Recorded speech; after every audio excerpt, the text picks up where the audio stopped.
തട്ടുകട സ്റ്റൈൽ കപ്പ മുട്ട തട്ടുകടയിൽ കിട്ടുന്ന രീതിയിൽ തന്നെ നമുക്ക് തയ്യാറാക്കാം. മീതെ കുറച്ച് സവോള അരിഞ്ഞത് ചേർത്താൽ സ്വാദ് കൂടും. നമുക്ക് വീഡിയോയിലേക്ക് പോവാം.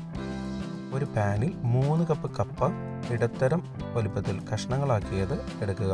അതിലേക്ക് 1/4 ടീസ്പൂൺ മഞ്ഞൾപ്പൊടി, 1/2 ടീസ്പൂൺ ഉപ്പ് എന്നിവ ചേർക്കുക. പിന്നെ വേണ്ടത് കപ്പ വേവാൻ ആവശ്യമായ 2 കപ്പ് വെള്ളമാണ്. നന്നായി ഇളക്കുക.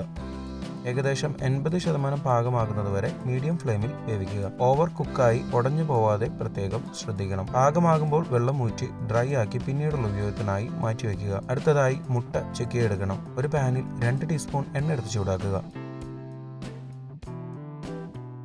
ഇതിലേക്ക് 3 മുട്ട ചേർക്കാം. കൂടാതെ 1/4 ടീസ്പൂൺ മഞ്ഞൾപ്പൊടിയും 1/2 ടീസ്പൂൺ ഉപ്പും ചേർക്കുക. നന്നായി ഇളക്കുക. ഇതുവരെ നമ്മുടെ ചാനൽ സബ്സ്ക്രൈബ് ചെയ്തിട്ടില്ലെങ്കിൽ ഒന്ന് സബ്സ്ക്രൈബ് ചെയ്ത് സപ്പോർട്ട് ചെയ്യണം.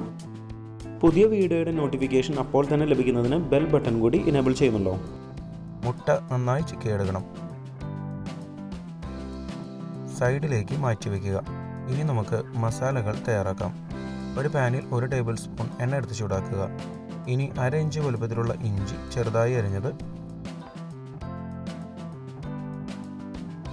5 വെളുത്തുള്ളി അരിഞ്ഞത്,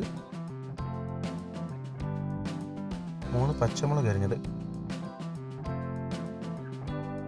നന്നായി മിക്സ് ചെയ്യുക. 1 മിനിറ്റ് നേരം വേവിക്കാം.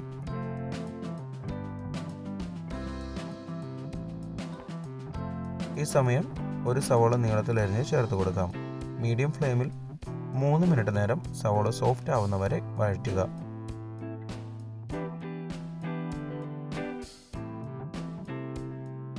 മൂന്ന് മിനിറ്റ് വഴറ്റിയതിനു ശേഷം നമുക്ക് മസാലകൾ ചേർത്ത് കൊടുക്കാം. 1 ടീസ്പൂൺ കാശ്മീരി മുളക് പൊടി, 3/4 ടീസ്പൂൺ ഗരം മസാലപ്പൊടി, 1/2 ടീസ്പൂൺ കുരുമുളക് പൊടി, 1 തണ്ട് കറിവേപ്പില എന്നിവ ചേർക്കുക.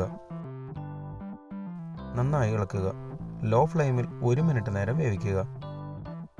ഇനി ഇതിലേക്ക് നേരത്തെ വേവിച്ച കപ്പ ചേർക്കാം. അതോടൊപ്പം ചിക്കിയെടുത്ത മുട്ടയും ചേർക്കുക. വളരെ നന്നായി മിക്സ് ചെയ്യാം. മിക്സ് ചെയ്ത ശേഷം കപ്പയുടെ വലിയ കഷ്ണങ്ങൾ ഒന്ന് ഉടച്ചു കൊടുക്കുക. നമ്മുടെ തട്ടുകട സ്റ്റൈൽ കപ്പമുട്ട റെസിപ്പി തയ്യാർ. നല്ല രുചി കിട്ടുന്നതിനായി ചൂടോടെ തന്നെ വിളമ്പുക.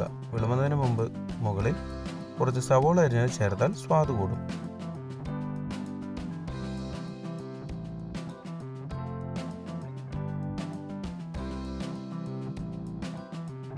സ്കിപ്പ് ചെയ്യുന്നതിന് മുമ്പ് ചാനൽ ആദ്യമായി കാണുന്നവരാണെങ്കിൽ ഒന്ന് സബ്സ്ക്രൈബ് ചെയ്യാൻ മറക്കരുത്. ഇവിടെ ക്ലിക്ക് ചെയ്താൽ ചാനലിലെ ഏറ്റവും പുതിയ വീഡിയോ കാണാൻ സാധിക്കും. നോൺ വെജിറ്റേറിയൻ റെസിപ്പീസിന് വേണ്ടി ഇവിടെ മുകളിലും വെജ് റെസിപ്പീസിനായി താഴെയും ക്ലിക്ക് ചെയ്യുക. 4 മണി പലഹാരങ്ങൾ, സ്നാക്സ്, ബിരിയാണി, ഡെസേർട്സ്, ഡ്രിങ്ക്സ് തുടങ്ങിയ എല്ലാവിധ റെസിപ്പികളുടെയും ലിങ്ക് ഡിസ്ക്രിപ്ഷനിൽ കൊടുത്തിട്ടുണ്ട്.